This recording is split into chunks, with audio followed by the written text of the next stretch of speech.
நீங்கள் வெளிநாட்டில் இருந்தாலும் பயண தடைகள் மற்றும் சிரமங்களால் அருகில் இருக்க முடியாத இந்த நேரத்தில் உங்கள் பெற்றோருக்கு மருத்துவ தேவைகளை வழங்கி எங்கள் சொந்த பெற்றோரை போல நாங்கள் அன்புடன் பராமரிப்போம். மெடிப்ளேஸ்.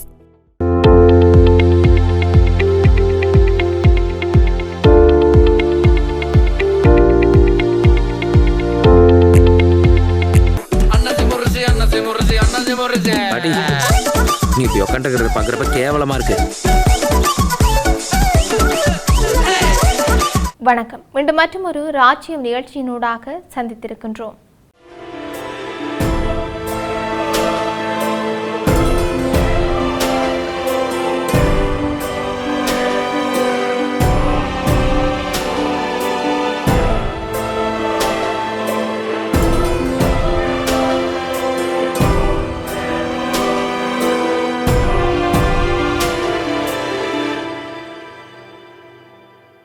மத்திய கிழக்கு மோதல் உண்மையிலேயே அமெரிக்காவுக்கு முன்னுரிமை அளிக்கும் செயலா என்று அமெரிக்க மக்களிடம் ஈரான் ஜனாதிபதி மசூத் பெசஸ்கியன் கேள்வி எழுப்பியிருக்கின்றார்.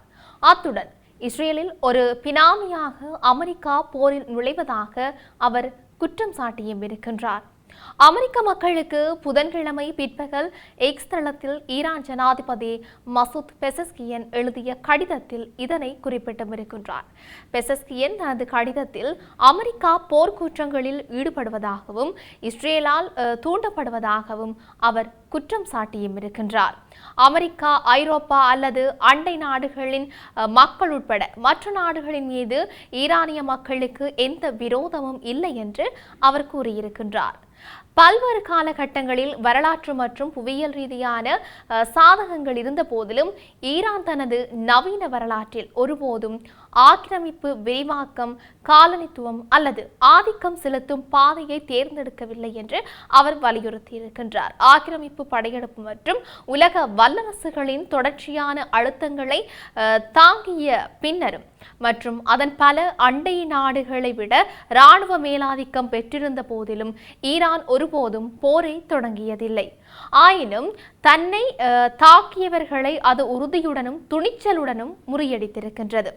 ஈரானை சுற்றியிருக்கின்ற பகுதியில் அமெரிக்கா தனது இராணுவ படைகளின் கணிசமான பகுதியை நிலைநிறுத்தியுள்ளது என்றும் இந்த தளங்களில் இருந்தே சமீபத்தில் தொடங்கப்பட்ட அமெரிக்க ஆக்கிரமிப்புகள் அத்தகைய இராணுவ இருப்பு உண்மையில் எவ்வளவு அச்சுறுத்தலானது என்பதை நிரூபித்துள்ளன என்றும் அவர் மேலும் கூறியும் இருக்கின்றார். இயற்கையாகவே இதுபோன்ற சூழ்நிலைகளை எதிர்கொள்ளும் எந்த ஒரு நாடும் தனது தற்காப்பு திறன்களை வலுப்படுத்துவதை கைவிடாது என்று பெசஸ்கியன் கூறியும் இருக்கின்றார். ஈரான் செய்ததும் தொடர்ந்து செய்து வருவதும் நியாயமான தற்காப்பை அடிப்படையாக கொண்ட ஒரு நிதானமான பதிலடியே தவிர அது எந்த வகையிலும் போரையோ அல்லது ஆக்கிரமிப்பையோ தொடங்குவதல்ல. இந்த போர் உண்மையிலேயே அமெரிக்க மக்களின் நலனுக்காகவா என்று பெசஸ்கியன் கேள்வி எழுப்பியிருக்கின்றார். மேலும் அமெரிக்கா இஸ்ரேலின் ஒரு பினாமியாக போரில் நுழைவதாக குற்றம் சாட்டியும் இருந்தார். ஈரானிய அச்சுறுத்தலை உருவாக்குவதன் மூலம் பாலஸ்தீனியர்கள் மீதான தனது குற்றங்களிலிருந்து உலகளாவிய கவனத்தை திசை திருப்ப இஸ்ரேல் முயல்கின்றது என்று அவர் குற்றம் சாட்டியும் இருக்கின்றார். தொடர்ச்சியாக ஈரானுக்கு எதிரான போர் தனது போர் அல்ல என்றும் அதில் தான் சிறிதும் ஈடுபடுவதில்லை என்று பிரித்தானிய பிரதமர் கெய்ர் ஸ்டார்மர் தெரிவித்திருக்கின்றார். ட்ரூத் சமூக ஊடக கணக்கில் அமெரிக்க ஜனாதிபதி டொனால்ட் ட்ரம்ப் பதிவிட்ட ஒரு பதிவு குறித்து கேள்விக்கு பதிலளிக்கும் விதமாகத்தான் அவர் இவ்வாறு கூறியிருக்கின்றார். ஈரான் போருக்கு பங்களிக்காத நாடுகள் தாங்களாகவே போரிட்டு எரிபொருளை பெற்றுக்கொள்ள வேண்டும் என்றும் அமெரிக்கா இனி அந்த நாடுகளுக்கு ஆதரவளிக்காது என்றும் அமெரிக்க அதிபர் அந்த பதிவை வெளிப்படுத்தியிருந்தார். ஈரானுக்கு எதிரான போரில் ஐரோப்பிய நாடுகள் சேராததால் அந்த நாடுகளுடனான நேட்டோ ராணுவ கூட்டணியிலிருந்து விலகுவது குறித்து பரிசீலித்து வருவதாக ட்ரம்ப் கூறியிருந்த அறிக்கை குறித்தும் பிரதமர் கெய்ர் ஸ்டார்மர் தனது கருத்தை வெளிப்படுத்தியிருக்கின்றார்.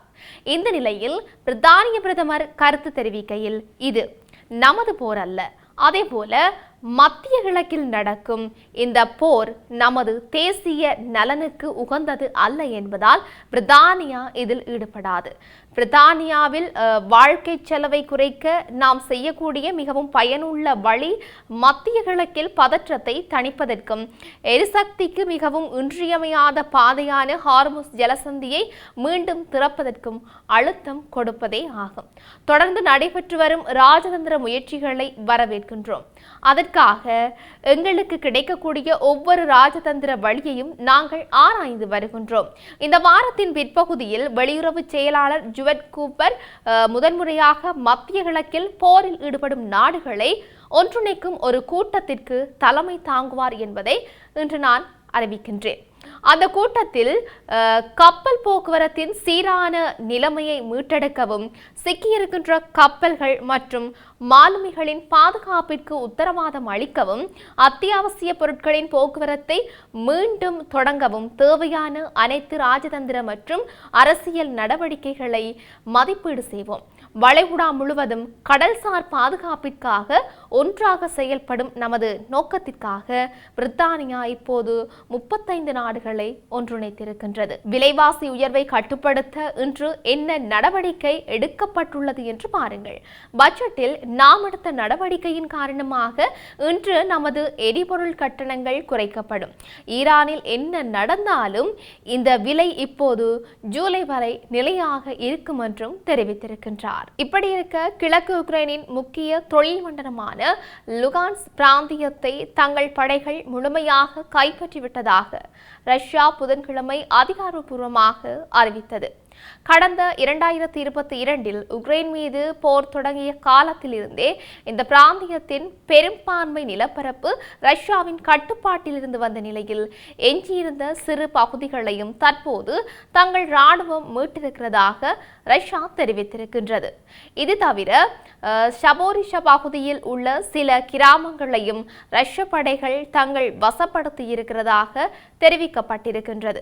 ரஷ்யாவின் இந்த உரிமை கோரல் குறித்து உக்ரைன் தரப்பில் இருந்து இதுவரை எந்த ஒரு அதிகாரப்பூர்வ பதிலும் வரவில்லை.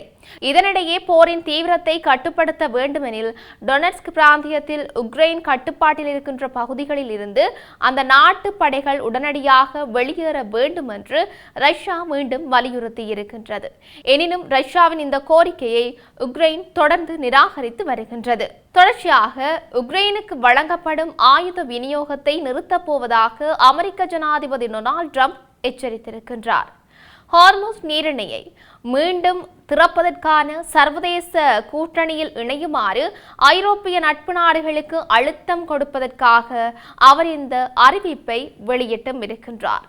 இந்த நிலையில் ஐரோப்பிய நாடுகளால் நிதியளிக்கப்படும் உக்ரைனுக்கான நேட்டோவின் முன்னுரிமை ஆயுத கொள்முதல் திட்டத்தின் கீழ் வழங்கப்படும் அமெரிக்க ராணுவ தளவாட விநியோகங்களை நிறுத்தி வைப்பதாக ட்ரம்ப் அச்சுறுத்தியிருக்கின்றார்.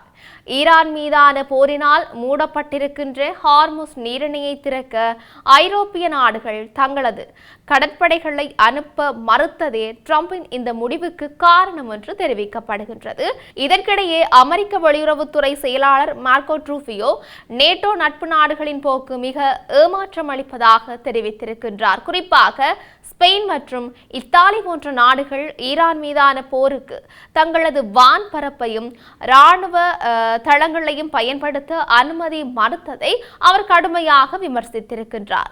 அமெரிக்காவுக்கு தேவைப்படும் நேரத்தில் உதவாத ஒரு கூட்டணியில் நாம் ஏன் இருக்க வேண்டும் என்று கேள்வி எழுப்பிய ரூபியோ இந்த போர் முடிந்த பிறகு நேட்டோவின் மதிப்பு மற்றும் அந்த அமைப்புடனான அமெரிக்காவின் உறவு குறித்து வாஷிங்டன் நிர்வாகம் மறுபரிசீலனை செய்யும் என்று தெரிவித்திருக்கின்றார். மேலும் நேட்டோ என்பது ஒருதலைபட்சமான பாதையாக இருக்க முடியாது என்றும் அவர் சுட்டிக்காட்டியுள்ளமை இங்கு குறிப்பிடத்தக்க ஒரு விடயமாகவே இருக்கின்றது. இப்படி இருக்க உலகளவிய ரீதியில் இன்னும் என்னெல்லாம் நடக்கப் போகின்றது என்று நாங்களும் பொறுத்திருந்து பார்க்கலாம். மீண்டும் மற்றொரு பதிவினூடாக சந்திக்கலாம். வணக்கம்.